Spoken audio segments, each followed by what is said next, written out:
Hall of Fame fans come here. As you can see, Harry's not on the show this time. We actually have two of the Hall of Fame committee people joining us, and it's going to be Lucas. I mean, you know him. He was on the Prospects episode, writer for HLTV as well. And then we have Bleh, also on the committee, analyst. And apparently you have some controversial, strong opinions on the Hall of Fame selection. That was Prof told me, so we thought we would get you on to share some of these controversial opinions. But what was your most controversial opinion? Let's just start. I'm kind of surprised. I'm so surprised that Prof thought it's controversial because I feel it's very, very logical, right? I think he said strong.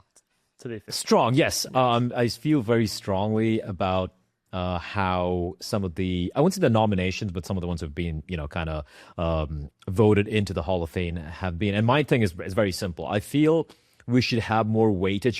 Because if you think about Counter-Strike, right, compared to any other esports game, we have the longest running history as opposed to, well, basically any other game. If you go back to StarCraft, maybe Quake, sure, they might have older players, but they're not relevant games anymore, right? So when we have that legacy of players starting from, the late, from 2000 itself, and I feel there's just been a heavier weightage given to later players who came in. And I feel that's just recency bias, personally, for me. It could be unconscious bias, because I look at the fact that you look at Heaton and Potty from last year, no doubt they have to be like first ballot Hall of Famers for any Hall of Fame in Counter-Strike, in my opinion. And then you have Forrest and Get Right coming in, who are absolutely Hall of Fame players. But I feel having, starting a little bit earlier in the chronology of Counter-Strike would make a little bit more sense, because you're looking at players like, for example, Executor, you're looking at Spawn, you're looking at Real, Element. These are players who, if you watch Counter-Strike from, in the 2000s, these are players who were regarded at a very, very high level, right? Some of the greatest we've ever had. And now you look at the next year's nominations, and we've had Cogu, who I feel definitely belongs there. Then you have markeloff and olof. A lot of people haven't spoken about markeloff, but you got to remember he came in right before the transition to CSGO, right? He's a much later player in 1.6. And olof, he found his fame. Absolutely one of the greatest of all time players in CSGO. But now for me, I'm like, how much longer are players like K-Sharp, right? How players like Element, like Executor. These are legendary players who, for me, laid the foundation where the later generations, a lot of the other players who've been nominated, kind of built their careers on. So I kind of feel like there's been too much of the weightage has been shifted much more to some of the bigger names who came out later. Because a lot of people, even myself, have been around for a long time. We haven't heard of Element or Executor for a long time, right? These guys have retired. They've kind of left professional counter, or professional esports for that matter, and doing different things. And for me, looking at a lot of very, very important and veteran names, I'm actually nobody compared to a lot of the guys who are the ones putting in the nominations for the Hall of Fame. I feel like we're just having this very strong recency bias instead of trying to get some of the old guys out early on. Can you tell me a bit about the process, and also for the people watching, because maybe they don't really know how the committee selected, basically how the voting goes down and whatnot? I don't know about all the people involved, but I know, for example, I believe Jace Moses is there, Sponge is there, I'm there, and I think for us, it's kind of trying to represent as many people as possible in a very broader way. Of course, from HLTV, you got a few guys as well. From a journalistic standpoint, for me, alongside Chad and Moses, ex-pro players, they've been playing for a very, very long time. I've been watching CS and following for a very, very long time. And for us, we come from more of the broadcast side of things, right? And then, of course, you have people like Midway, industry veteran, has been on for a long time as well. And a couple more. There's a list of people who try and encompass every facet of what Counter-Strike has been for the past 20 years. So obviously, different people have different inputs and different weightages they give to their nominees. For me, for example, I'll just put it out there. Like, these are 5 ballots being put forward by multiple people. And then, of course, once we have a pool of nominees, people vote depending on the highest weightage to the lowest weightage where they would be putting their votes on. And for me, for example, I went very old school, even last year as well. So for me, I put in a Heaton and Potty, absolutely. I put in Spawn for this year. I put K-Sharp. I believe I put Moto as well, 1.6 player. We put Executor, one of the greatest all-time minds we had in Counter-Strike. And that's where I went with, and I'm sure a lot of people did as well. But I just feel like at the end, of course, we don't know exactly who voted for whom and who put in, which names.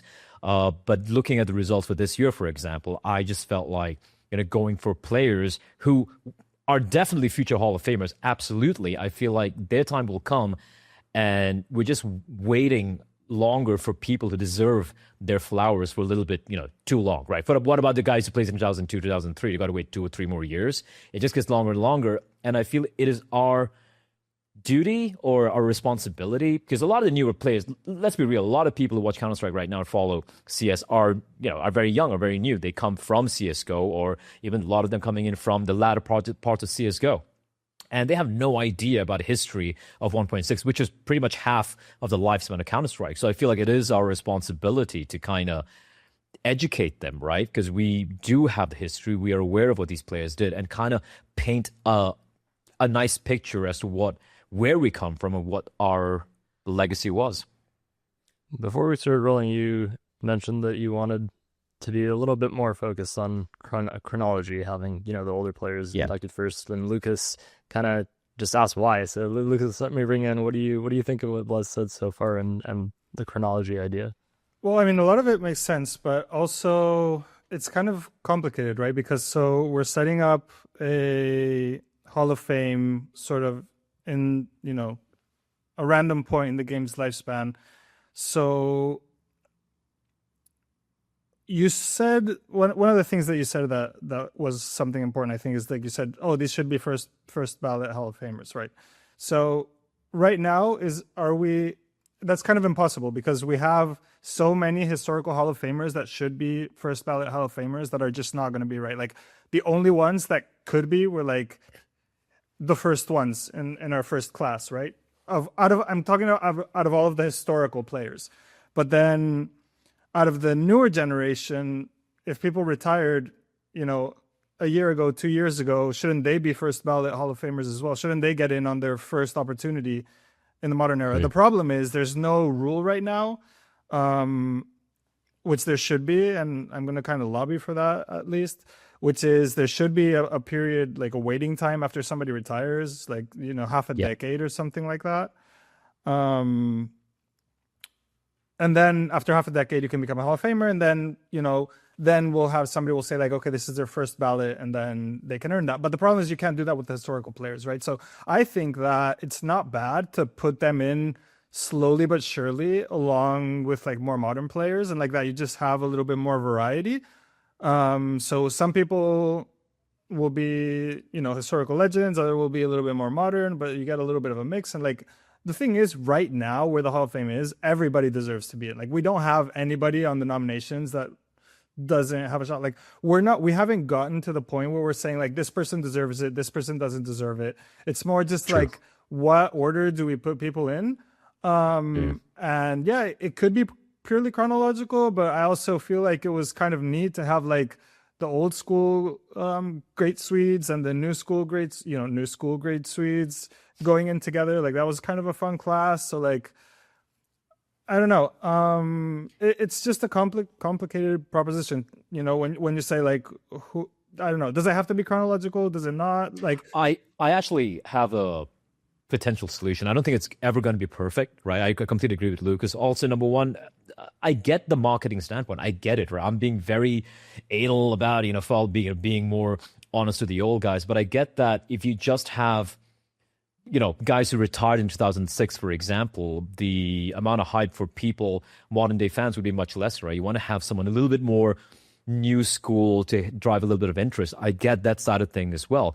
What I would suggest, this is racking my brain about this, is, for example, I believe in NFL or the NBA, I think it's NFL, they have like a 3-year period where you have to have retired from every aspect of that particular sport for 3 years before you're eligible for nomination. I think that would be a good way to go about it. I think half a decade also possible, but I feel that would be a little bit too harsh personally, because the lifespan of, not lifespan, but the career of a Counter-Strike player is not that long altogether, right? Secondly, and this might be the more feasible one, would be, and I don't know how to do this, but kind of put the weightage a little bit more towards the older guys, right? And then let's say 70 to 30, for example, and then have, of course, some of the modern day GOATs who have, retired for over 3 years to be eligible as well. I think that would really work out. I think that would actually have that would kind of force a lot of the people voting here to consider the older guys, your executors, your elements, your reels, all these guys early on, and then of course consider maybe a markeloff was here right now, but sure, someone like markeloff, you can go in for someone like Get Right, for example, or Forrest for that matter, right? I think that would, at least in my head personally, that would make much more sense than what we have right now. Yeah, completely. And I mean, think about it this way: like if we would have that 3 to 5 year period where people are not eligible, then you wouldn't have your nominating Olof or your dupreehs or your these guys. Like they wouldn't be nominated, they wouldn't be eligible. So you could kind of get through a little bit more of that backlog, but you also wouldn't have to go all the way to 20 years ago, right? Which is, I mean, I don't know. Once you get like back far enough, I don't think it really matters who goes in first or doesn't, because it's not really. I mean, you could go back and say like, let's go to see like who was the best and who was the second best, and then you kind of like make, not a first, second ballot, but like they're sort of like you rank them in a list and they're all eligible, so you put them in what you think is the proper ranking that they should have as historical players. So now you're doing sort of like a Counter-Strike 100. Who are the Counter-Strike's best 100? And then we count down and we start putting them in from 1, 2, 3, 4, 5, 6, 7, something like that. But then that would also involve like, then you have to have people sort of full-time doing research on this, and we have to start digging up historical evidence and facts that nobody has. So now you need to set up like a whole other work group, and like I don't think there's just the resources to do that. Having done the Hall of Fame articles for Putty and Heaton last year, the amount of research that Louise and I had to do through like data that we didn't even have was insane. So there is a lot of effort that goes into actually digging up a lot of this information and data that it just isn't collected really, and that was for the people who had already been inducted or were being inducted that year. So I think Lucas is right in the sense of like the amount of information, the amount of research that you would have to do as a group to make that kind of list is pretty insane.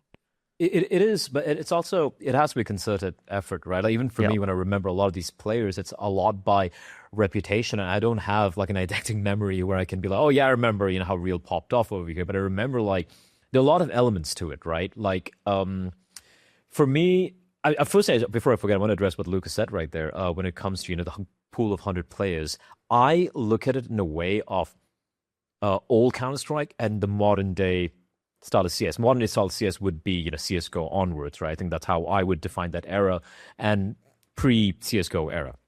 And I feel like if you approach it from that standpoint, you have these two pools.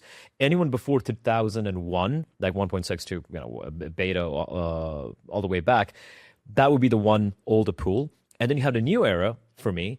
And once you think about new era, you have a lot of GOAT potential. You have your devices, right? If he retires this year, for example, which I hope he doesn't, I still has got a little bit of gas in the tank, and you have like people like dupreeh and all these guys who will be eligible, but you wouldn't have someone who just popped off recently to be eligible for that. But he would still be a part of that, the modern day era, and I think that would be a very healthy way to look at it overall.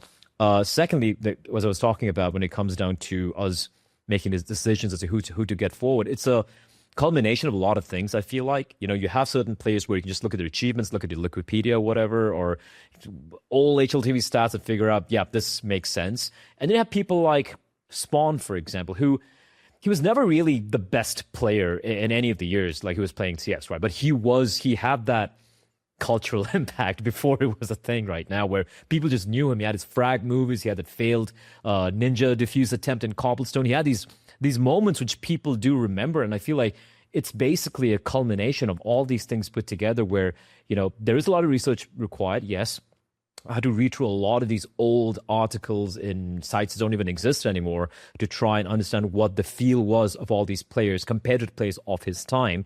And then, sometimes just talk to other people, man. Like, I remember speaking to Jason, to Moses, who was, one of the guys who was also inducting all these players. And I forgot what event it was last year, maybe the major or something. We just had a couple of beers just talking about who I would want to have. I spoke to him about some of the NA players because he knew them better than I did. Like, talking about like Shagwai, talking about fucking Volcano, K-Sharp, all these guys, right? Moto. He's played with them, played against them. And I got a lot of insight from him as well, like what he thought, how they were, and so on and so forth. So I feel like, yes, it does become a little bit subjective when it comes down to, narrowing it down. But overall, when you're getting like, these 60, 70 players, this pool of all-time Hall of Famers, I think it's very doable, just to get those names down. And then, sure, then it comes down to the voting. Then it comes down to a little bit of subjectivity and bias. And I'm okay with that. Well, what you say, though, brings up another interesting question, which is, should the Hall of Fame be a popularity contest? No, I don't think so. And the reason being is very simple, because the majority of people watching right now have no idea about the past. They just don't. It's an actual fact. You ask them, like, who the 5 members of Na'Vi were in 2010, which I think for me, it's like etched in my head. It's etched in the head of a lot of the players, a lot of the people who used to watch Counter-Strike. Most of them have no clue about that, right? And I think knowing your history is very important, especially when it comes to a voting of something like this. If it's like, the best player for the year, sure, have a community voting, right? There's a lot of recency bias. Everyone's following what's happening right now. But for this, I hard disagree that it should be a popularity poll. But then I think it would do, yeah. Doesn't that kind of go against putting Spawn in so early on? If we're going by like the Counter-Strike top 100 or whatever? It's a combination. It's a combination of many things. Spawn was a really good player. He was definitely like top 10, for example, in a couple of years over there. But he also had, like I said, the cultural impact. He had a lot of, he won a fuck ton of events as well, right? So what I was trying to say was it was a culmination of many things, not just the popularity side of things. But like cultural impact falls under popularity. Sure, I'll give it like 20% cultural impact. Well, 30%.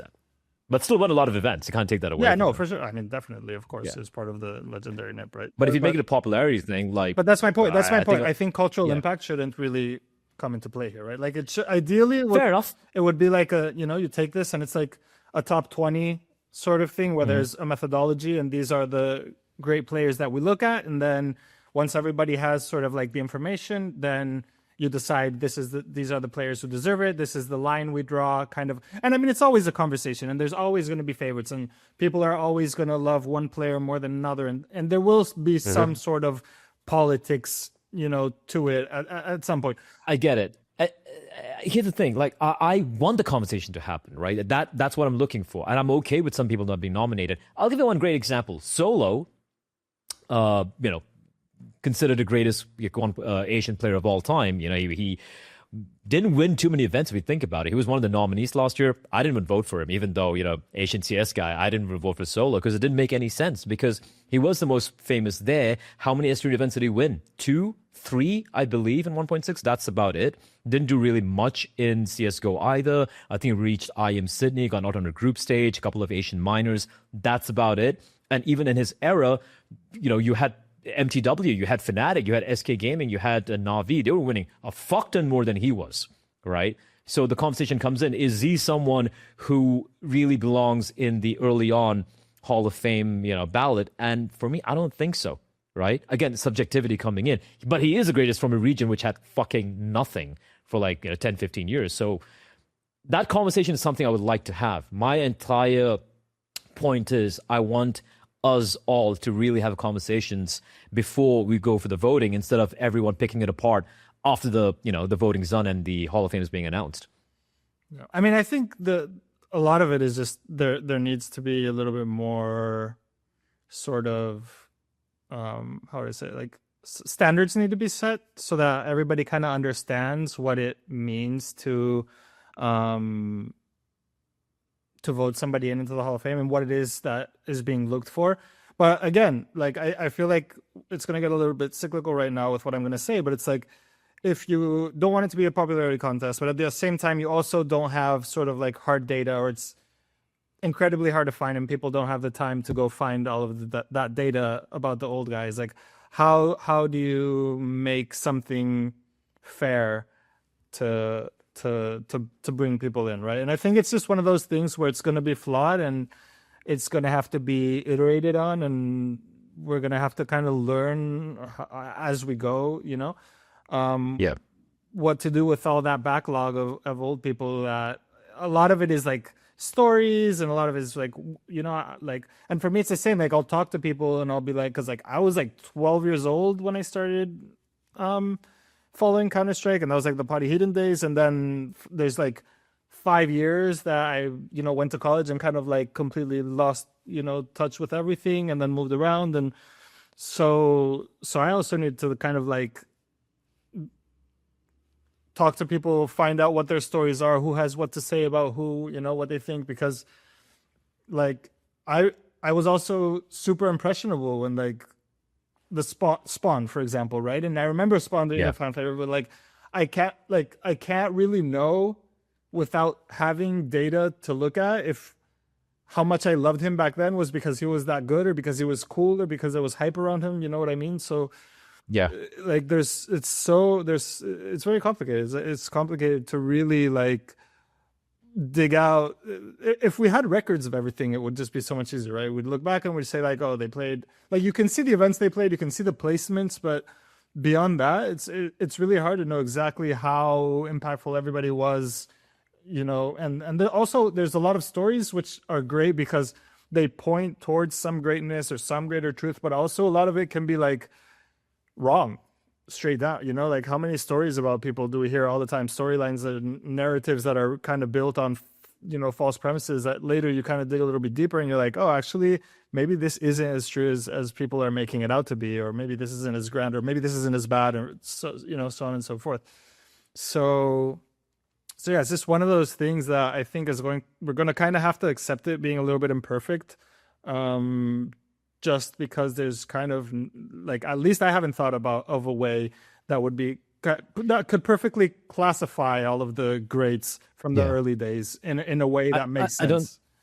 I mean, I agree with you. There's no perfect way, right? But if we are able to kind of, like you said, iterate and, for example, have the 3-year retirement or 3 to 5 year, whatever, retirement period buffer before you can be nominated as a first ballot. And then let's say we're able to kind of put like a soft ruling that we're going to have more, let's say I give 5 nominees, right? Let's try to do a split in the nominations where you have 3 players from this era Counter-Strike and this era Counter-Strike, which again has to keep changing as we move forward through the years. Comes 2030, for example, CS is still a thing. We have to change the way that particular bucket system works, because in a modern era would be 70% of the lifetime of Counter-Strike, right? So I feel it has to be a living thing, so to speak, a living system that has to evolve over time.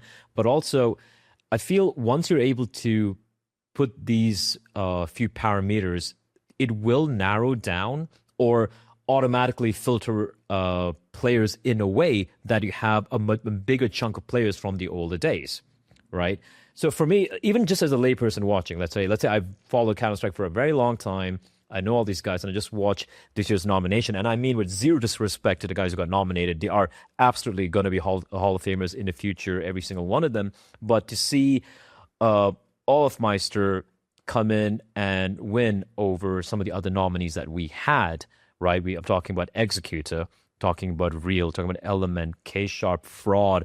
I'm forgetting quite a few of these names, right? Who were legendary names. They were considered top 10 of the decade at times, right? Top 5 players of the year, for example. Executor was one of the first tactical IGL guys ever. Real was a freak of nature, almost like a genius level player. You had people like Fraud who kind of K-Sharp redefined what AWPing was before 1.6 was a thing. I think these are very important stories to tell early on to kind of lay the foundation of what we want to do when it comes to the Hall of Fame, something which all of us really care very deeply about. Yeah.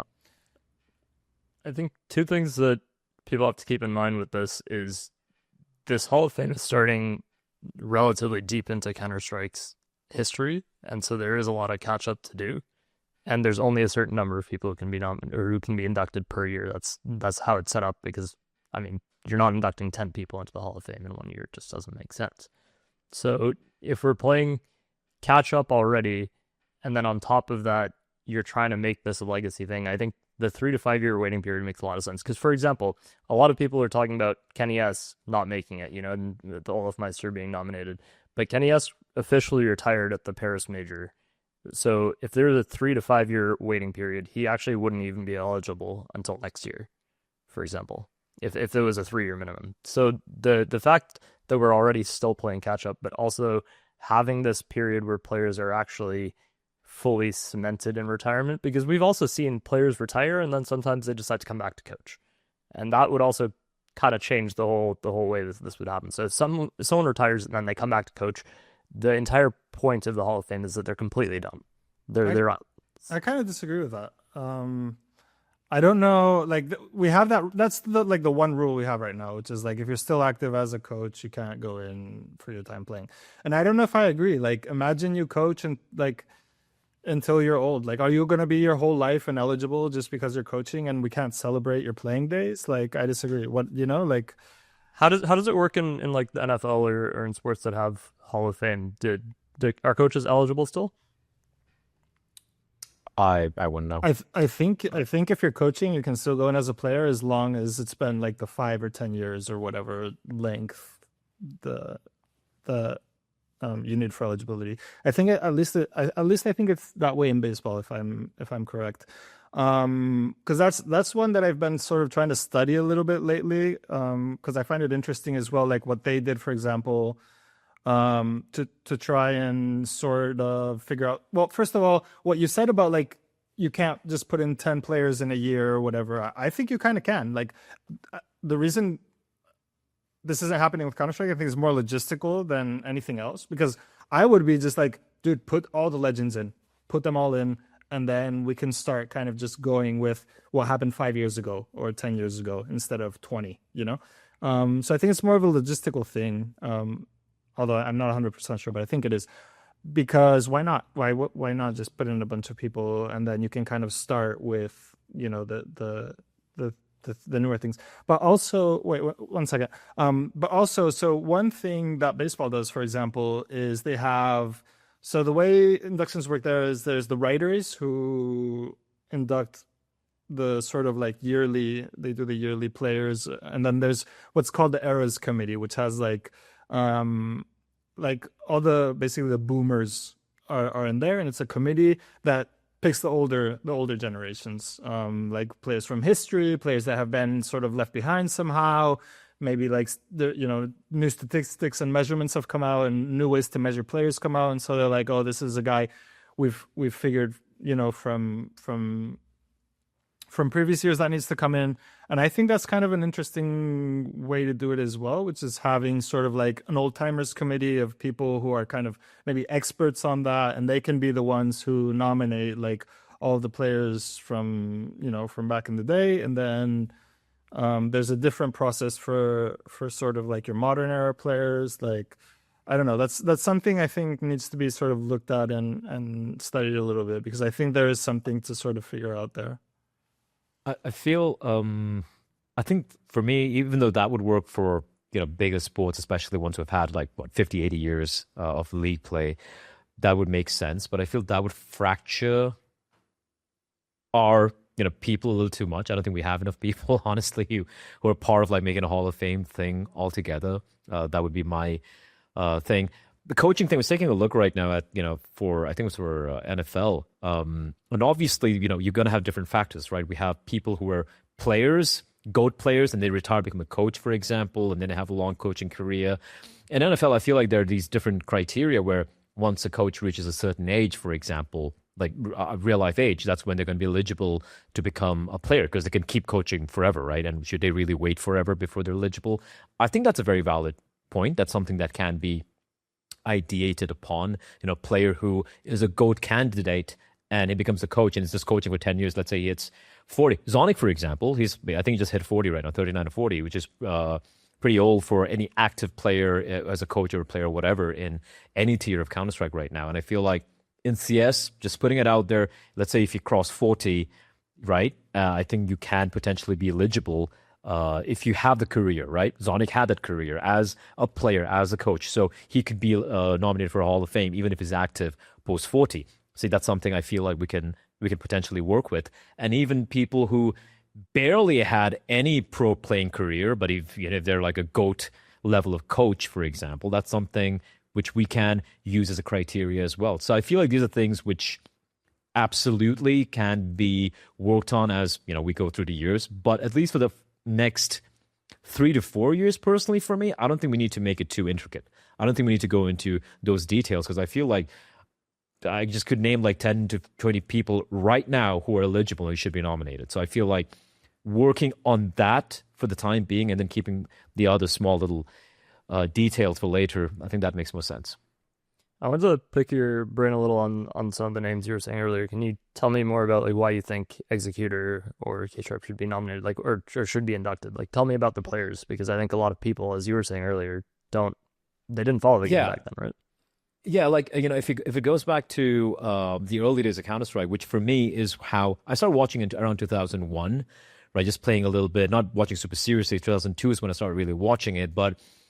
K-Sharp is a player who was known around the world for just, the way he wielded the AWP. It was just a very unique style playing it, especially, I believe, in 1.3, if my memory serves me right. And super accurate, just, going for the shots, combat opping, as we call it nowadays. And, just a fun player to watch. And I feel like there was no equivalent of him in EU, right? And we always had an NA-EU rivalry, and he was that guy from NA, right? He had that X factor. But obviously, when you're going up against the Swedes in the form of Heaton and Potty, they were winning everything. So obviously, they, for me, are absolutely the first two people who should be nominated, who should be in the Hall of Fame, which we did. That's fucking great. But I look at K-Sharp, and what he did was very unique on its own. I look at Executor, right? Norwegian, a legendary IGL, one of the first guys to kind of lay the foundation of what, how we approach Counter-Strike right now, right? He laid the pure foundations which were built on by teams like MTW, by Fnatic and SK and all these guys later on. Super tactical, highly tactical, Norwegian guy who, while not necessarily a superstar player, was also pretty competent in a server as well, right? These are things which you can't really quantify with numbers and just achievements. These are things you had to be present back there to see them and see how they gauged against their compatriots, right? Or rather their colleagues and their opponents. And these are names which will jump out. You talk to anyone from that era, you can talk to someone like Moses, Thorin, Jason Lake, and all these guys who've been around for such a long time. They would 100% be pretty much, I wouldn't say parroting, but probably add more to what I said right now, but they would have the same theme behind that. You look at someone like Element, man, like the guy was like almost simple-esque, you might even say, right? It was everywhere, one of the first players to be an international transfer back in the day when that was like fucking crazy. Just a superstar player who went across continents to play. This was like a thing before anyone had it in CS. It only became more common in Counter-Strike much later in the life of CSGO, but he was the first back in the day when teams were still, full nationality teams, for example, right? I think these, and not just like a gimmicky thing, but someone who really made an impact in his scene. You look at Fraud, I think arguably the best NA opper ever. One of the greatest operas we ever had in the first early era of Counter-Strike. I'm talking about till 2011. Cogu is one of them. Who got nominated? Absolutely deserved. markeloff's one of them. For me, I look at the four operas in the early days of Counter-Strike. For me, it's like you have K-Sharp, then you have like Jaguar, Volcano, a little bit over there. Then you, of course, have Fraud, Cogu, markeloff, and Trace as well in between, right? It's like 6-7 people who had such a pivotal role and one of the most important weapons in our game, especially in 1.6. I'd be putting them up there. I'm looking at someone like Real, who was regarded as like prodigy player, right? I wouldn't necessarily say like Donk, but just freak of nature. Was super smart, super popping off sort of guy. And yeah, just I look at all these guys, and in my mind, having watched CS for over like 24 years right now, I'm like, these guys should 100% be there in the first 3-4 years. I'm not even going down the list of the good ones. I'm talking about the greats, right? And I feel they should 100% be there than someone who just retired this year. Which, by the way, these guys. Yeah, well, I was just gonna say these guys have all been nominated, so it's like they're just in the waiting room to be accepted, basically. Yeah, I mean, I have no idea like who like who all amongst all the, everyone else who are part of the Hall of Fame committee nominated them, but I know I did. I don't know if there's like any intersection where other people did or didn't, but I nominated them and I voted for a lot of them as well. And but I mean, again, I mean that they passed the first, like they were in for the vote, like they passed. Oh yeah, that always yes. Yeah. So they were on the vote on the ballot to be voted in. Basically, is what I'm saying. So they're just really waiting to get accepted. Yeah, I guess I'd rephrase right now that it's not about them not being amongst one of the nominees who got nominated. It's just more about when you have a name coming in like dupreeh or Olofmeister, it just sways so heavily in that direction, and that for me is the problem. Yeah, I agree. It also dominates the conversation about who actually gets inducted, because you have so many comments being like, "Oh, why isn't dupreeh inducted this year?" Well, that's the thing. It does really change things. But the problem is because there's no rule. Like if there was a rule, it would be so easy. But if there's no rule, then you have to have the conversation, because you have to say, "Oh, look at this career. Like, how can you deny a career like that? Like the guy with the most majors won, the guy who's competed at the most majors, the guy who was a stalwart in one probably the best team in history. You know what I mean? So you have to have that conversation if he is eligible to be on the ballot. So the problem is that that there's just no rule kind of saying, hey, and maybe he shouldn't be. That conversation shouldn't be had because it's just too early, and then there are other things that we should be focusing on, right? I could give a question around how many majors, putting a very loose terminology about this, because 1.6, all and that's the thing. How many majors did he didn't win? That he didn't win?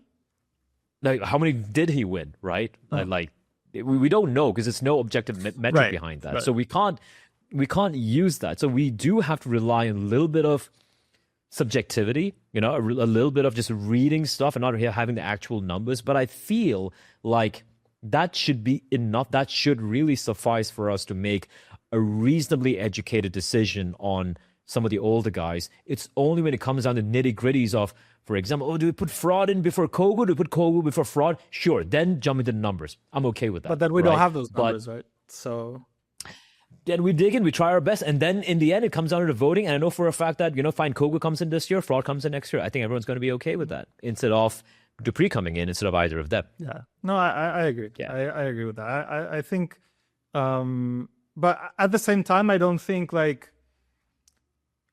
if you put Markeloff in that group, I'm fine with him going in, Yeah, Markeloff comes for me in that, that transition point, right? So for me, I'm like, yeah, I'm okay with Markeloff, even though I still feel like, missing out some of the Norwegians from early in the day. Kind of weird for me.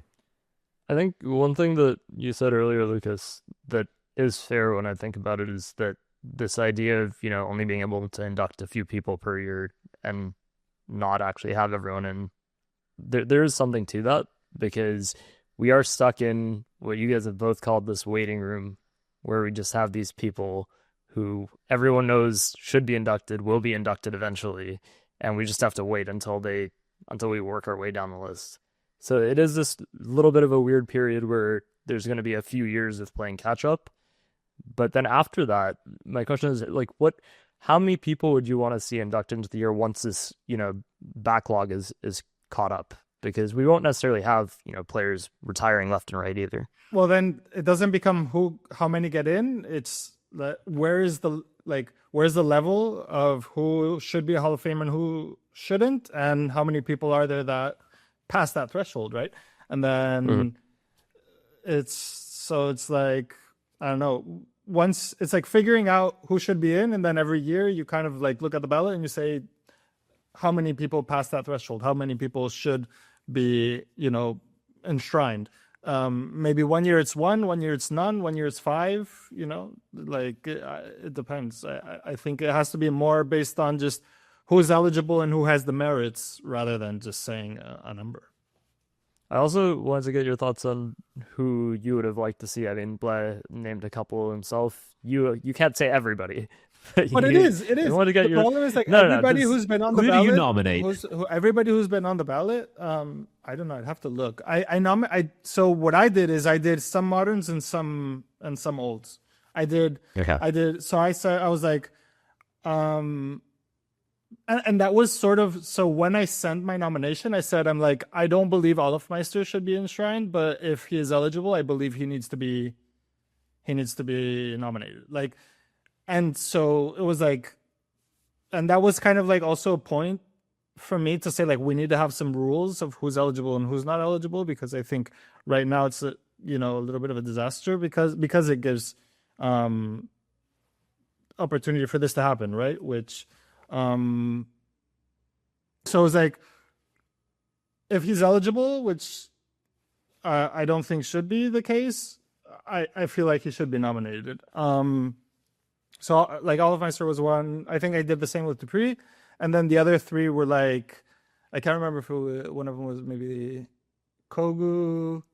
I may have done executor. I can't remember. Like, but it was like three of the old guys and two of the new guys. Basically, is what I did. And in the voting, I ended up going kind of with like an opera heavy thing. I think I was like, Okay. I'm gonna do operas just because like, so cogu, I voted cogu. Markeloff. Markel, I voted, cogu, markeloff, and I may have done Kenny. Kenny may have been the third or something like that. I can't remember.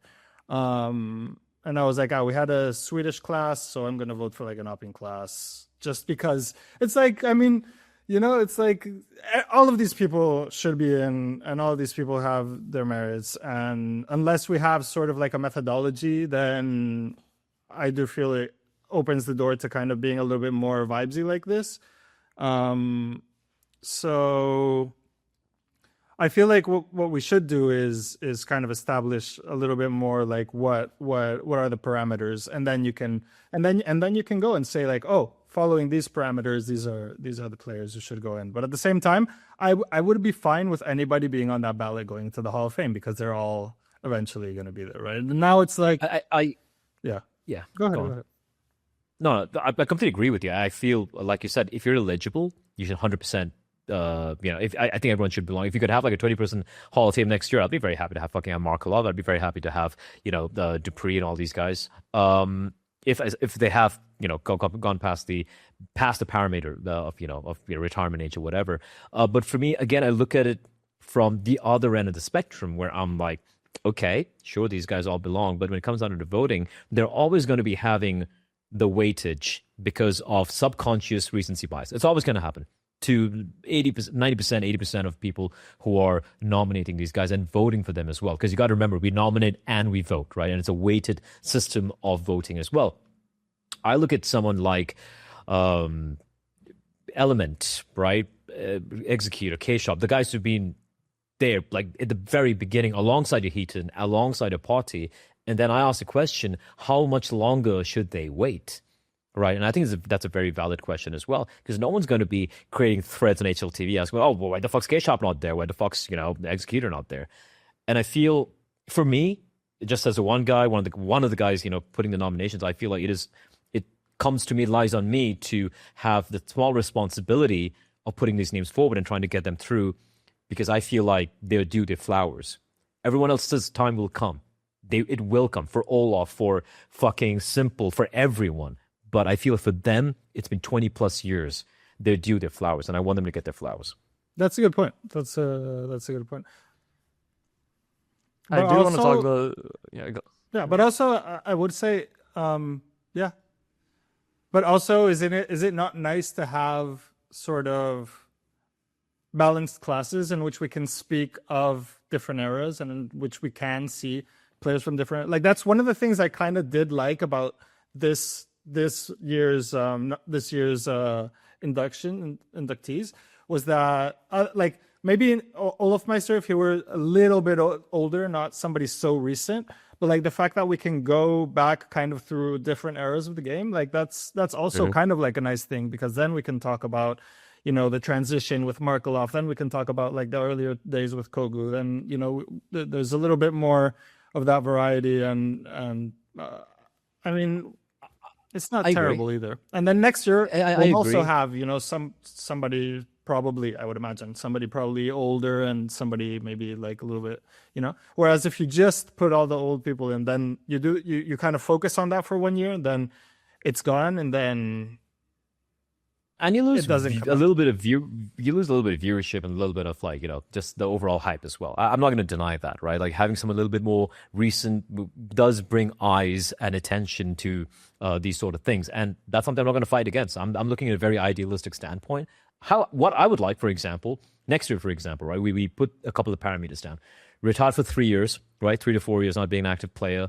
A little bit of shifting in the weightages, right, as to a little bit towards the older side because of all the reasons I've stated so far, and maybe expand it to 4, right? And just it's this happy middle ground where I would like to have, okay, for me, because I'm a little bit more anal about this, I want to go like super old school, transitionaries phase, and kind of modern, right? These are the 4 periods I'd look at. So, for example, I'd love to have, let's say, a K-Sharp, super old school. I'd love to have someone like Element, right? Very old school as well. Then let's throw in, let's say, Trace for MTW, right? Late 2008, 2007, maybe a Fraud, for example, around the same era. And then let's get someone super early CSGO. But it's hard to find, actually, if you think about CSGO, it's really hard to find people who belong, actually, because the ones who are really great are still active. It's one way or the other, right? So you'll have just one guy, maybe, from kind of the modern era, modern-ish era, so to speak, and then you have 3 guys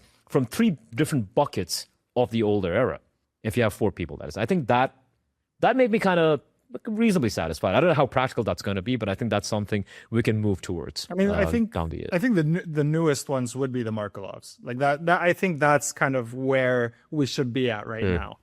Like the people going the let's say youngest people being inducted should be your sort of 1.6 to CSGO, like that period. Because as I said, like if you were good at CSGO, you were good probably until the end of CSGO or until the late days of CSGO. So I'm actually struggling to find anyone who's like hard retired for 3 years who I would put in the MVP, sorry, the Hall of Fame for CSGO. It's actually kind of tricky right now. Well, it was like the Get Right Forest, but has it even been 3 years?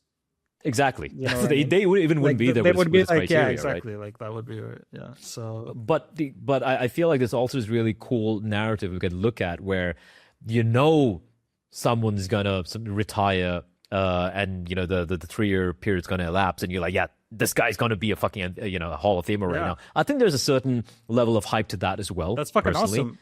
Like that, right? Having that and first I feel ballot, like oh, this is a first ballot Hall of Famer. Like when people That's are cool as waiting fuck. for that, like that's awesome. Like you want that. Like that's fucking great. That's what I want us to get to. Where it's like, but and we will get there, Oh, 100%. But doesn't it also solve? Think about that. That also kind of solves in a lot of way the entire conversation about giving weightage to the old guys, because they will get the Hall of Fame. While also a lot of us, the first ballot Hall of Famers comes in as well. It's a happy scenario for both schools of thought. yeah, that's I agree with that. Reddit, we did it. We fixed it. I did want to talk a little about this year's inductees. I mean, obviously we have Olaf Meister. Lucas mentioned he voted for him. Bleh, did you vote for him? No.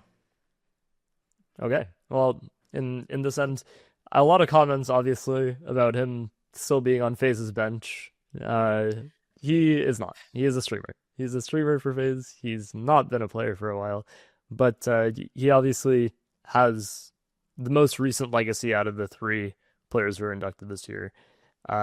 So overall, I think a lot of people who are watching CS now probably still familiar with Olaf. I mean, there are definitely people who started watching after Olaf's period of dominance.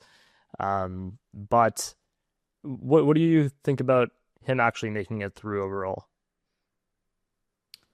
Like being inducted into the Hall of Fame this year.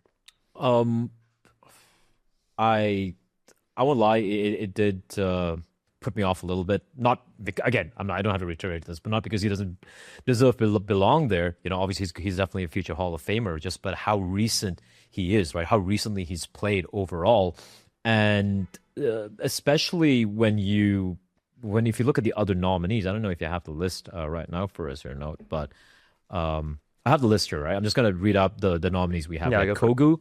He got through, absolutely deserved. You had dupreeh, again, I disagree with that one particularly. You have Element, already spoken about him. Fraud, absolute legend. Kenny S, again, a little too recent for me. You have K-Sharp, markeloff, Olof Meister, Spawn, and Executor. And Element. Actually, Element... Yeah, and Element, sorry, I missed that.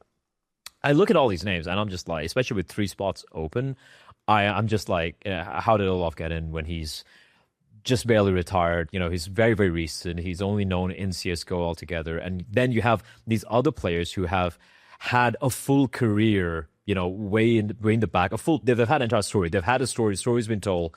And I feel like they absolutely deserve a little bit more because I feel the weightage has to be there. For me, markeloff was, as we touched upon, Lucas, he was the recent player for me. He is the kind of the newish school guy. So if you had markeloff and you had a couple of the older guys, I think that would have made 100% more sense.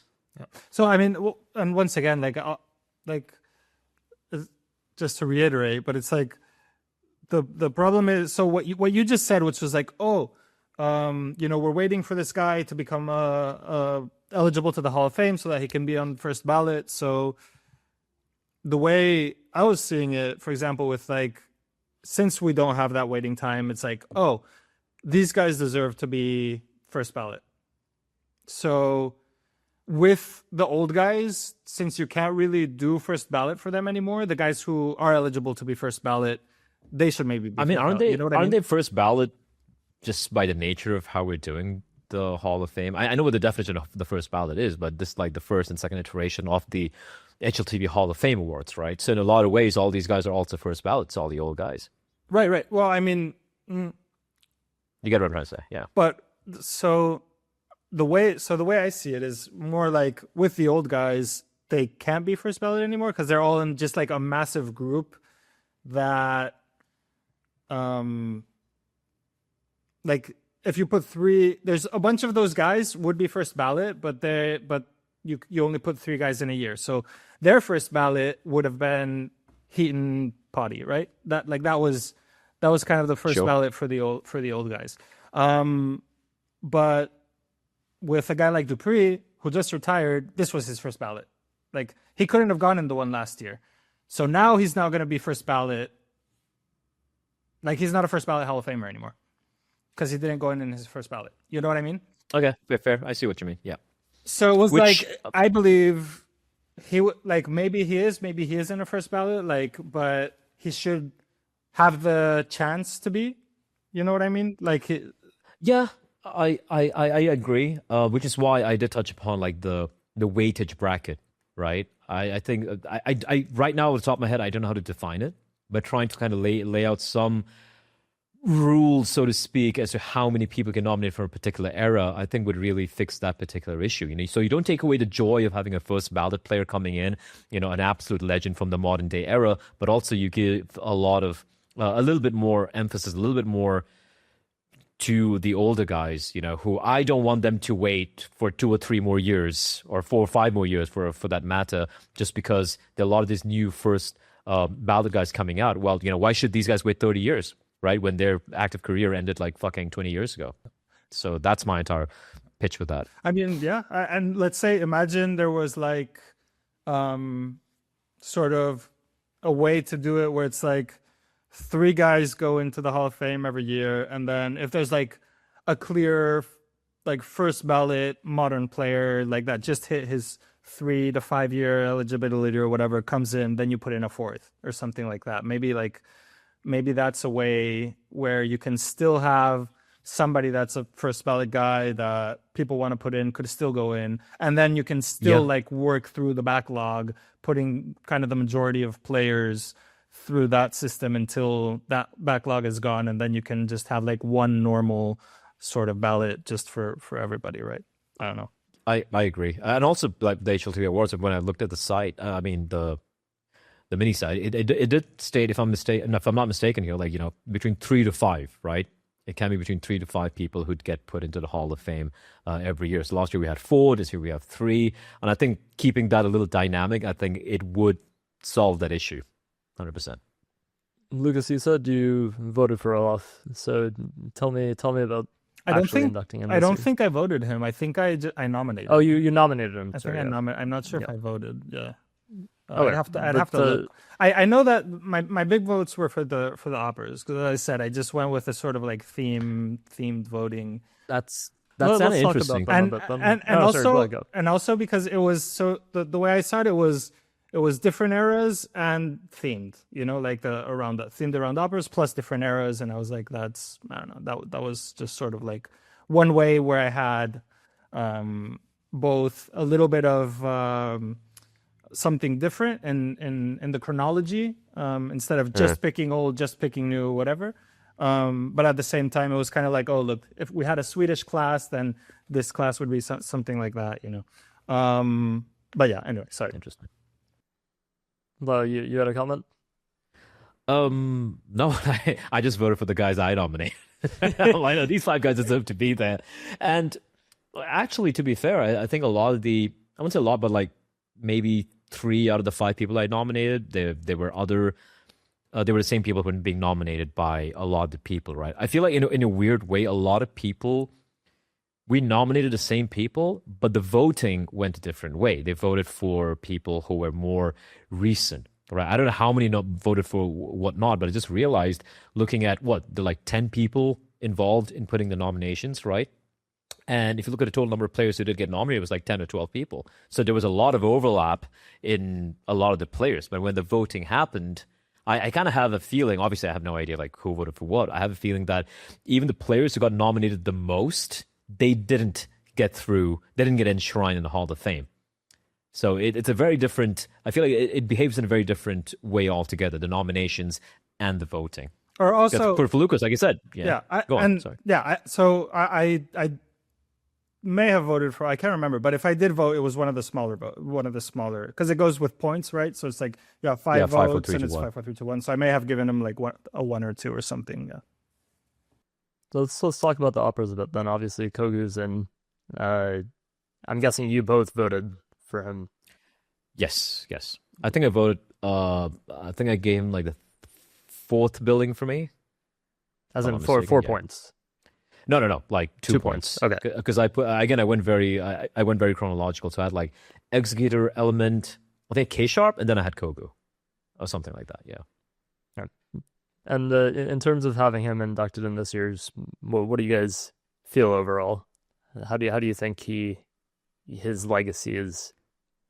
I mean, I think this is the one where I had no complaints about, so to speak, right? Yeah, sure, I would love to have, again, like I said, some of the older guys to be nominated first before him, but I have no qualms with Kogu. I think for me, it would be a conversation between him and Fraud in that particular era when it comes to opping prowess. When it comes to NA, for example, he was probably one of the best known names at that particular period of time. You talk about some of the older guys that retired, they kind of faded away into memory, and some of the newer generation people hadn't come out, like nothing hadn't really popped off yet, but Fraud was this one guy. Like you look at NA, and he was kind of synonymous with that entire region for a lot of people. You're talking about the cultural impact, you're talking about impact in the server, you're talking about just the way he was opting as well, stylistically as well, right? So not for NA, I'm talking about South America.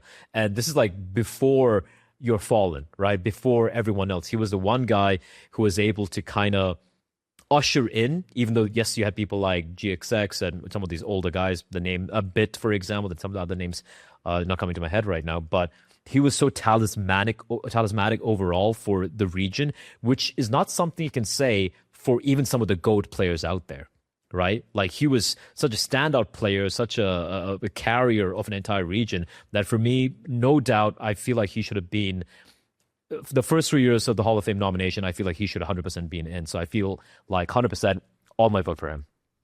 Lucas, what do you think? Yeah, I mean, it is so it is kind of, I mean, there was that early MIBR, which was kind of what put Brazil on the map in Counter-Strike before it kind of disappeared for a little while, or, you know, kind of dipped down and then Fallen brought it back. But Kogu was definitely the name, right? You had your Nax and your FNXs and Kiko and Bit and like all those other guys. But I feel like Kogu was just sort of the star player. He was the mega guy from Brazil. And I feel like if you're going to talk Hall of Fame, like that's the guy you kind of have to have from, especially early on, right? It has to be like the mega star opera that sort of carries a region on their backs in a way, right? And this is also the era where, at least if you look at the Counter-Strike 1.6 lifespan, isolated from CSGO, isolated from Source, right? That this period Counter-Strike was kind of the peak of 1.6. Because even though you have some of these big names coming out of the latter stages in 2008, 9, 10, like 9, 10 especially, it was tapering off. It was, we were having fewer events. We had events like Bleh, we had to have a Kazakh millionaire coming and do events to make it more relevant for us. But this is like a peak period when everyone's playing 1.6. We had so many events happening all around the world. And at that time, to have the impact that he did, 100% a Hall of Famer. And then, since we're still talking about operas, obviously Markeloff, you said he's towards the end of your little cutoff period, but basically the best player in the world in 2010 and era defining for Navi. The most explosive opera. I think I'm going to hazard and guess, and I'm just going to put it out there, right? Not even a hot take. One of, I think, a top 3, top 5, maybe highest individual peak we have ever seen in Counter-Strike history, right? You're looking at Donk. Donk's number 1 right now. We can't deny that. And then you look at very few other players who might have that peak. This is his like debut breakout year, right? It's Markeloff. Like people watching him up and making Forrest look like a fucking noob at times. Like the shit he was doing at that time was insane.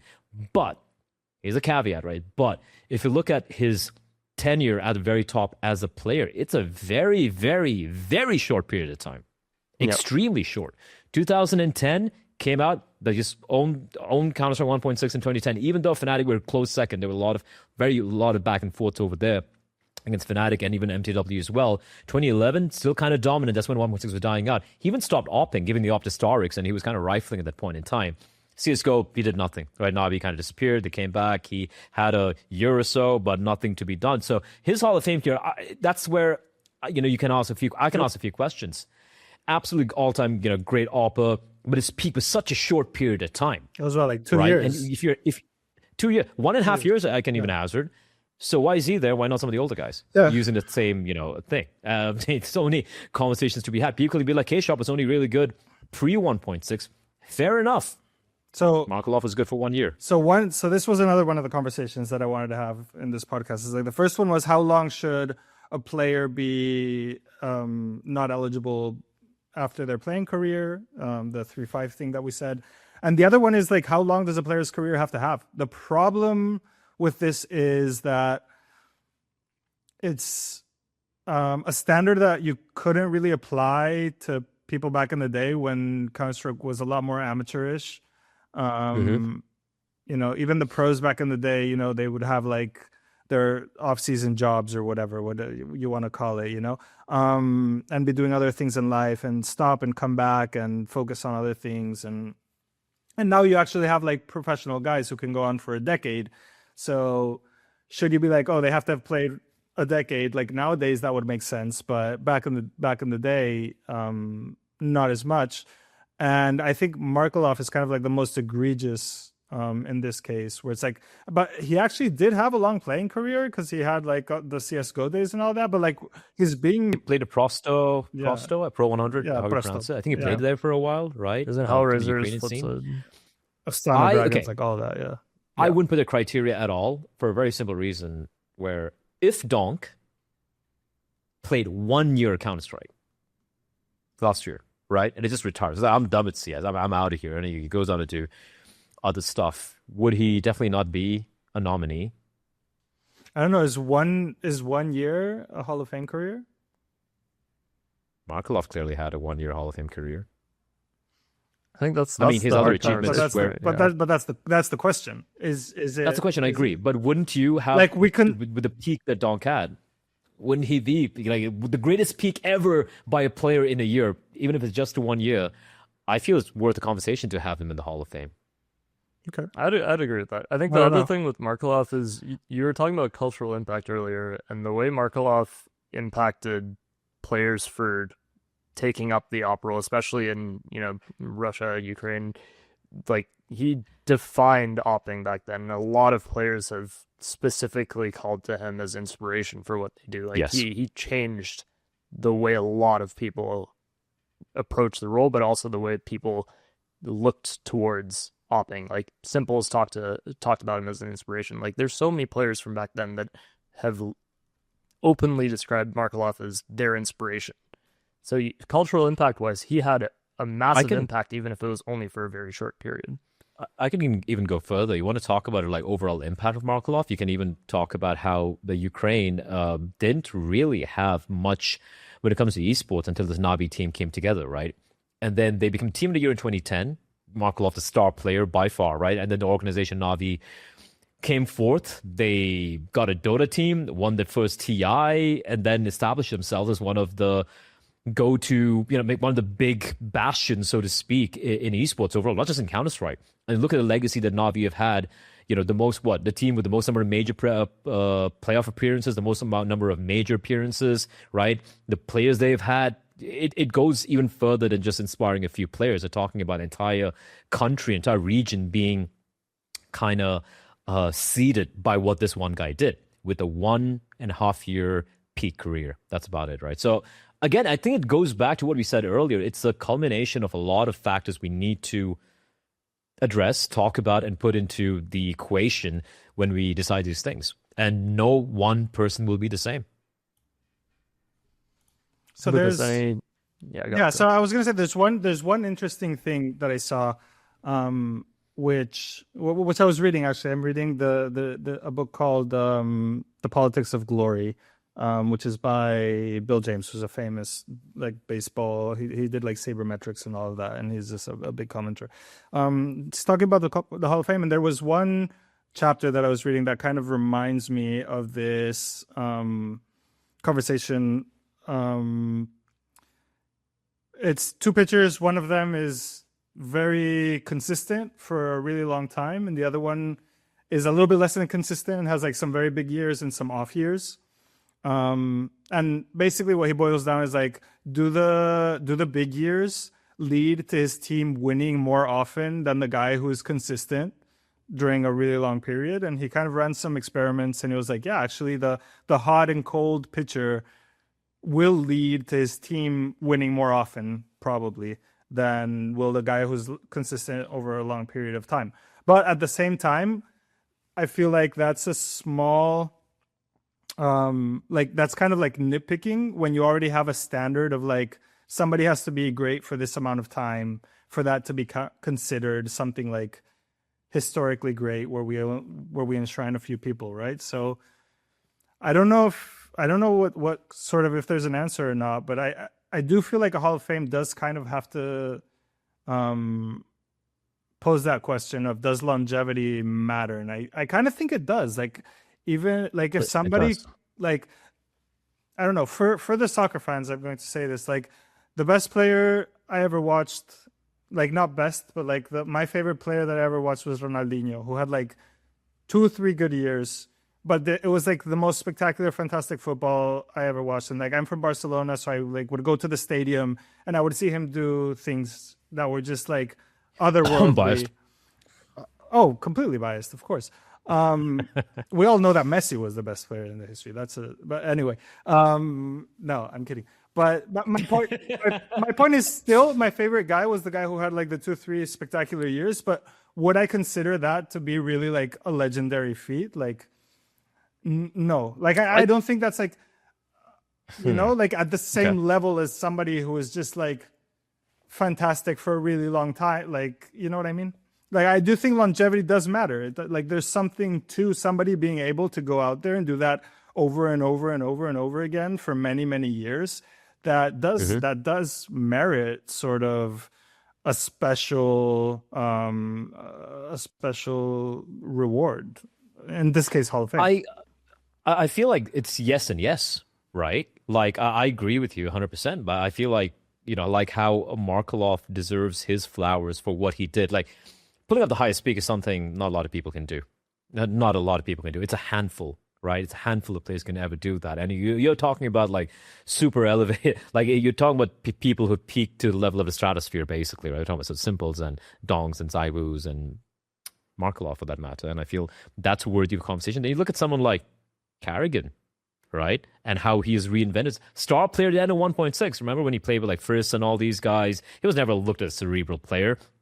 You look at early days of CSGO, wasn't really doing much, then he worked with TSM, then it got picked up by FaZe, and it's just been this up and down journey where this guy just soldiers on and manages to kind of reinvent himself time and time and time again. But I don't think there's any one metric you can use to measure karrigan's career, right? It's a culmination of whatever he's done across different games, different styles of playing, different personas that he's developed and learned and adapted and wielded over the years. And I think that itself is a good conversation to have. And because of that, he's worthy to be nominated, like how Executor, who had a very short career back in the early days, but kind of laid the playbook of what tactical CS is, should also be nominated as well. I don't think it has to be this or that. I think it be this and that, and then we vote for it. As we reach the end of the show, I pulled a couple of comments from the thread for the final nominees. Obviously, a lot of them were a couple of duplicates, but you know, I tried to avoid the olof bench ones because I mean, there's so many about that. But this one was fun, I think. I mean, that's what we've talked about for the past hour. Yeah, much, so. exactly. So we had it from Smartest Zip Fan that says no Zeus Adrandosia, and then Miku replies Zeus has effectively disqualified himself with his stupid behavior over the years. Is this how the committee voting goes? The committee? No. I mean, somebody may. I don't know. Like if somebody, there's no directive. There's no directive on it. That's more up to everybody's discretion. There's no rule on whether we. I mean, I think. So you're saying Miku could be onto something. Well, I mean, if you look at like, let's look at for a second, like the Baseball Hall of Fame, like all of the people who have like cheated or been in the roids eras or like that are kind of like frowned upon for their behavior or the way they sort of affect the game. And I'm not saying Zeus has done any of these things, or like what I'm saying is like major things. But those people, many of them are not in the Hall of Fame, even though they would clearly deserve to be because of how they played.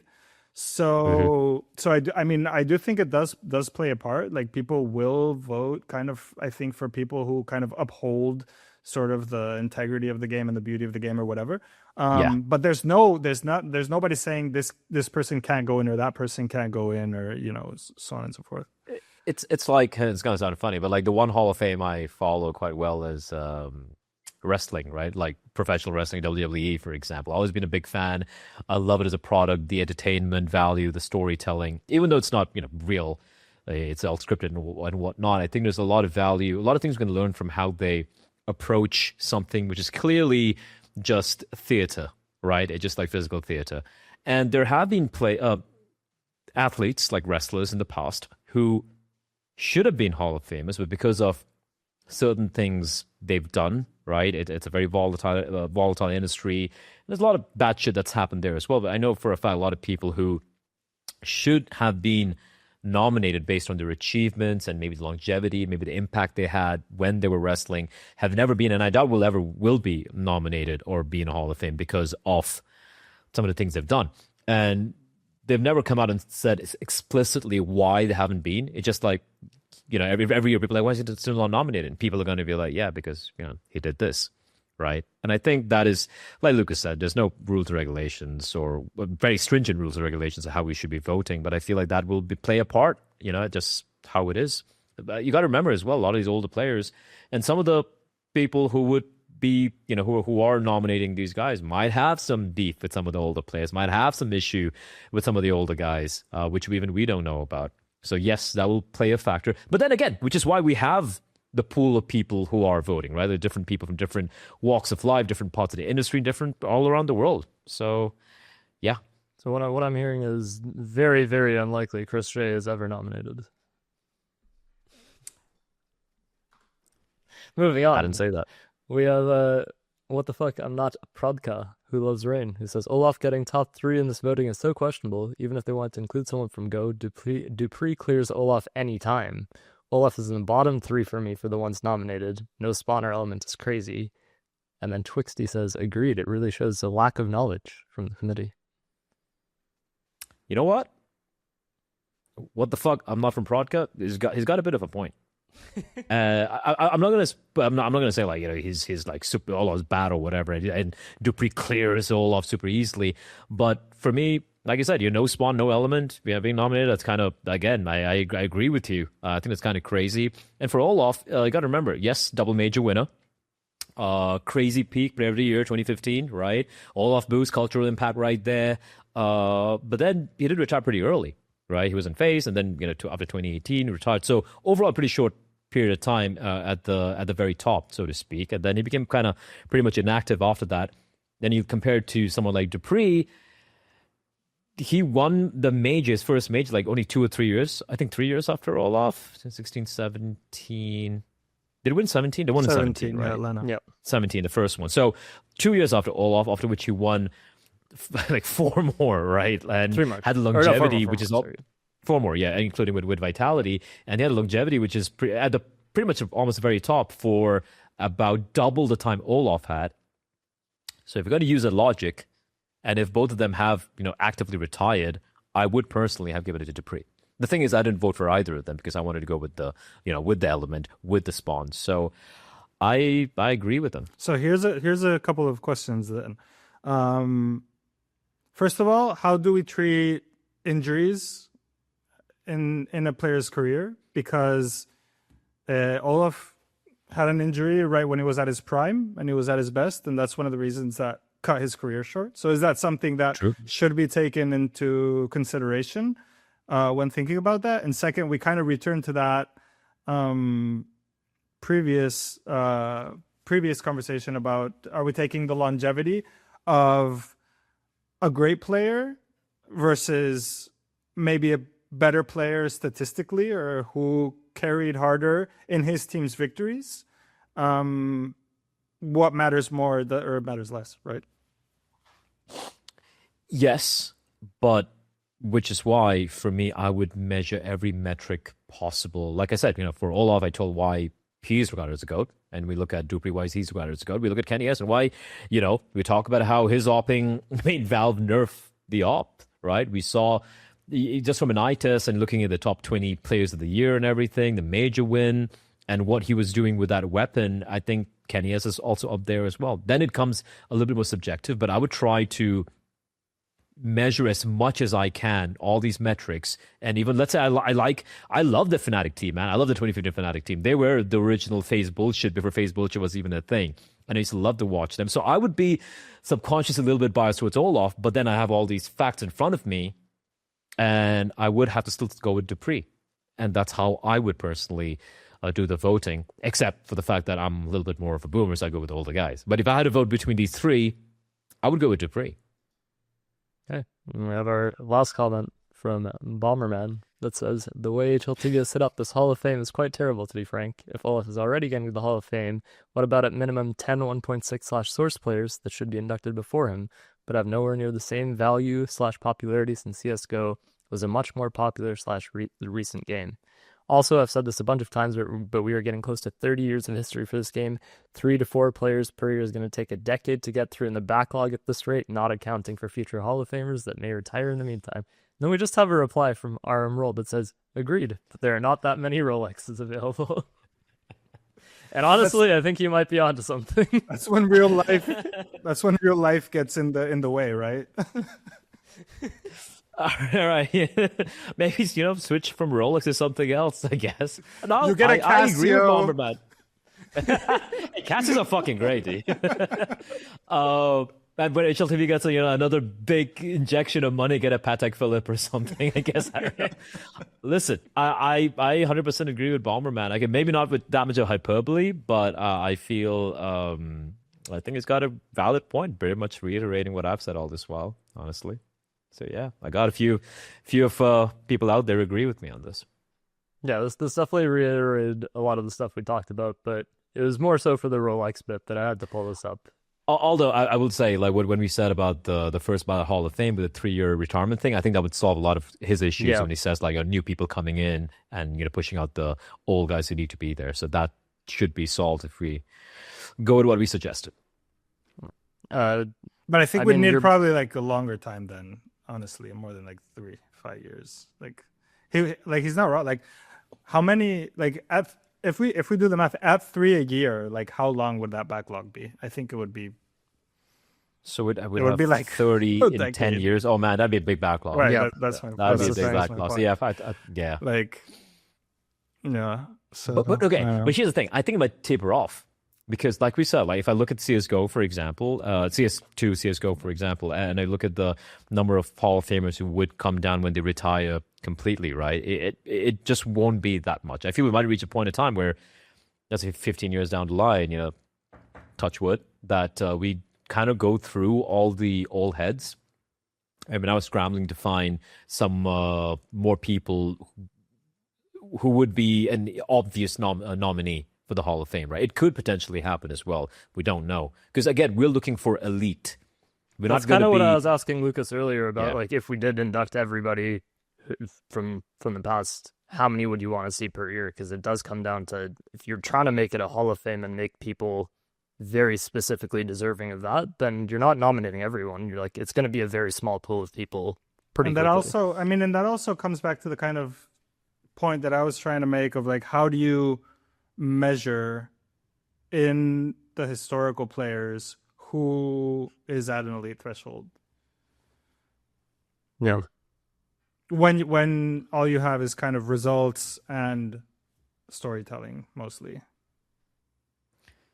Yeah. Again, at that point in time, it does come down to us, right, or any other people who are involved in it, and that's a responsibility I feel that we have to shoulder. And look, I'm not saying the other people who nominated these players didn't do it, but I took my time, right? I took my time. I went to each of these players. I met a spreadsheet. I looked at the results. I took my time tabulating everything, trying to put my biases, keeping my biases aside to try and do justice to the responsibility that's been given to me. Right. And I take it pretty reasonably seriously, which is why I have, as Prof said, very strong opinions about it. And I feel like all of us should have strong opinions about it. We should also voice our strong opinions. And once we do that, I feel we can absolutely find a pretty solid middle ground where everyone's reasonably happy. And I think that is a win in itself. Yeah, I completely agree. I mean, yeah. No, I was just going to say, like, yeah, for me, it was the same. It was like a lot of time spent sort of trying to find old archives, trying to find, you know, like anything that I could and like scraping whatever. But it's hard because at the end of the day, like the stats are so limited. There's only so much you can really pull, you know, and like there weren't awards, there weren't, you know, like it was like, oh, I found like an old blog post from like, you know, 2005 talking about like who this guy thinks are good players and like, who is this guy writing it? Like, I don't know, but like, you know what? But I'll trust it. You know, I'll trust this random thing that I found on the internet somewhere, and like, not trust it. Like, I'll try and compare it as much as I can. But there's just a lot of like relics that you don't know what they are. You don't know where they're from. You kind of like have to, you know, take it, you know, the way you can. And it's like, what was my memory of a lot of the things back in the day? But you know, it's been a couple decades now, so like my memory is also like blurry and all that stuff. And it's like, what does what I say compare to a lot of the people that like I grew up in the LAN cafes? Like, what were their memory? Like, I reached out to people I haven't talked to in a while about like, hey, dude, you remember when we were at the LAN cafes back in the day? And like, we used to like go download demos and sit there and watch demos, like whatever, like. Super, you know, and like kind of trying to sort of like recreate all of that, but like at the end of the day, it is like a really sort of like, unless there is like an actual specific like research team digging stuff out and like trying to recollect stuff, like it is so scattered and like a lot of the news websites are so hard to now. measure. Oh yeah, absolutely. Yeah. Like a lot of the history is deleted. It's also, and I feel like sometimes we are the repository of the past in a lot of ways, right? Like someone like you, Lucas, you know, myself as well, who's been watching. I'll give you an example, man. I remember watching Trace from MTW, his opping on Inferno. I remember how he used to op, right? You know, kind of going towards Arch, taking a pick over there, heading towards a banana, playing spawn-based opping and everything, which no one was doing at that time. I remember my IGL back in, 2007. I said, dude, watch this shit. Like, look what he's doing. Like, holy shit, that's pretty cool. Anecdotal, yes, right? But once we have these conversations, I've noticed with some of us old heads and boomers, we kind of start jostling each other's memories in a way. It kind of like you start kind of shaking the cobwebs off, start remembering some of these things. And then once you have a bit of a consensus Yes, it'll be a little bit biased. Yes, it'll be a little bit blurry with with all the years and everything. Once you have a semblance of a consensus, I think that's what we kind of have to go with. There's nothing else, right? And that's the best we have. And even if that, and some people might be like, oh, the best you have is not good enough. But I feel like, no, it has to be good enough because some of these guys deserve their flowers. As And it's on us to make it happen. as we close the show, I mean, you're both guests this time around, so I wanted to give you both the chance for any closing thoughts. Maybe, Lucas, why don't you go first if you have anything to say? Regarding what, Hall of Fame in general, or Yeah, I just mean, overall the conversation, Hall of Fame, anything we've talked about. Yeah, really. I feel like it's just going to be something that is going to take a while to figure out. I think it's just something, mistakes are going to be made, and then like I don't think we're at a point where we can grab everybody and sit down and have the sort of time or because a lot of people who are in these committees, that's the thing, it's like busy people, doing a lot of things. And so I don't think we're going to be able to kind of sit down and be like, okay, what are the standards? These are the standards. What are, and have these kind of like dragged out conversations. But I do think that with something like, young guys getting nominated and going in, it's going to be like, hey, okay, now it's time to sit down and be like, how do we make this not happen again? How do we, what are the, safeguards we want to put in place or not, or what do we want to do or not do, or do we think this is good? Do we think this is not bad? So I think that's kind of just because of the sort of resources that we have, it is going to be maybe a little bit bumpy at times, but hopefully it sort of like figures itself out. All the people who deserve to be in will get in. And then as it shifts and as it kind of goes into like modern players, more things will be figured out, and then it'll be easier maybe to start implementing other standards about like who deserves to go in based on like statistical performances. It'll be more of like there'll be more of a methodology to it. There'll be more, people will understand, when a player is eligible, when is not eligible, what is like the baseline that we want to put in for people that go in or don't go in. Like, and we need to keep having these conversations because you can look at sports and you can look at whatever, and you can look at football and WWE and baseball and whatever. But at the end of the day, Counter-Strike has its own idiosyncrasies. Counter-Strike has its own ways of working. Careers here are not like careers in other places. So you can't just like translate things one-to-one. You kind of have to just figure out how things happen and how things work. And it's like, how much do awards weigh compared to individual statistics? How much does, a player length career opposed to super high ceiling compare? Like these are just the conversations that we're going to keep having, and the, listening to people and what they have to say and what everybody's opinion is. And I think it has to be kind of like a very sort of democratic process in a way where people have to be able to talk about these things and understandings have to be reached. And then I think that's kind of what's going to make a strong Hall of Fame in the end, and what's going to allow us to figure out what it is that we are looking for and how to make that happen. And, I wish we could just be like, no, we're going to have like actual committees who are going to spend a lot of time thinking about this and this is going to be their job. But like, this is just impossible, right? So it's like, we're going to do the best we can. There's going to be some slip ups, and then, we have the conversations about what happens. And, we need to get like, we haven't had like a committee, like sit down and talk or something ever. And I think that's something that should happen. I think that's something people should meet, ideally in person, if not at least, online. And these things can be talked about and figured out. And then it can be built in a way that, we can say, these are the players that we believe are Hall of Famers, and this is how we're going to get to that point, right? Why do you think it's impossible? I'm told HLTV has unlimited resources and that we should be able to cover every single match of every stage of every tournament that happens in the world. Bleh, any final words from you? I think Lucas pretty much covered everything I wanted to say, but I'm glad this conversation happened. Because I think the only time I've spoken about this was ranting off like a few brews down at Moses, Prof, and Striker, right? And I was like, listen, guys, this is bullshit. This is not supposed to happen this way. And of course, obviously, the patient listened to me and they're like, that's a good point. right? That's it. There's no like, there's no real pushback, and because there's no pushback, I didn't think it through enough to come up with a solution or something like that. But just I was just sitting here and ranting for like an hour and a half right now.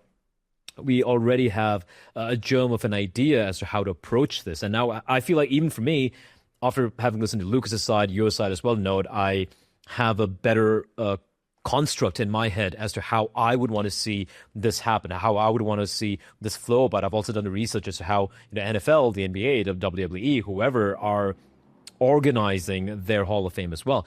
And I think that's the crux of everything. Conversations need to happen, because what's happening right now is put in the nominations, we vote in anonymously. We know who we are, but we don't really talk about it, right? And then we bitch about it. I'm bitching about it, but I'm even talking about to any of the guys who are really voting in. So I am at fault as well in a certain way. And I feel like I love Lucas's idea about just having a conversation before the nominations happen, right? And where, for example, let's say we, all the people nominating, we, Potty, Moses, me, Lucas, all of us get on a call and be like, all right, here are my nominees. And I'll tell you why. Just hear them out, right? And look, all these people are intelligent people. They will be able to see where it comes from. Instead, now what we get is we just get all these guys, a small paragraph about each one of them, and you're like, oh yeah, Olof, yeah, fuck yeah, let's go with it. But there's no conversation happening, right? And I feel just talking about this openly, having a healthy conversation about it, and everyone's going to be listening, everyone's going to be putting their points. I think that would 100% give a solution, so people don't bitch about next year's 2026 Hall of Fame.